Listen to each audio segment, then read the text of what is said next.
केन्द्र संस्थामा बसेर सधैँ खुट्टा मलाउने प्रवृत्ति र दासत्व विरुद्धको लडाईका साथ हामी जुम्लामा खडा भएका छौँ। यो कुरा याद गर्नुहोला। तपाईहरु सबैलाई अनुरोध गर्न चाहन्छु, तपाईको एउटा भोटले भोलि जुम्लालाई राष्ट्रिय अन्तर्राष्ट्रिय राजनीतिमा स्थापित गर्ने वा नगर्ने यो फैसला हुनेछ। त्यही भएर दाजुभाइहरु जति यहाँ बस्नु भएको छ सुर्खेतमा, कसैलाई 2000 लाग्ला, कसैलाई 3000 लाग्ला, 4000 लाग्ला, यो पैसाको समस्या नमान्नु होला। हामीसँग 5 रुपैयाँ पैसा पनि छैन, किनभने तपाईलाई याद छ होला हिजो भ्रष्टाचार भयो भनेर जुम्लाको नानमा र सुर्खेत जोड्ने पुल भत्काएर पनि फेरि बनाइसक्यो। अहिले चुनावको बेला 1 रुपैयाँ पैसा खर्च नगर्ने तपाईहरुले मलाई सहयोग गर्ने।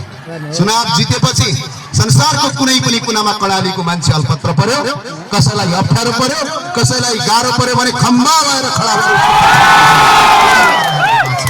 त्यहाँभन्दा अर्को छैन। आज जुम्लालाई राष्ट्रिय राजनीतिमा स्थापित गर्ने, अन्तर्राष्ट्रिय राजनीतिमा जुम्ला र जुम्लीलाई विश्वभर चिनाउने जुन अभियान छ, त्यो अभियानको ढोका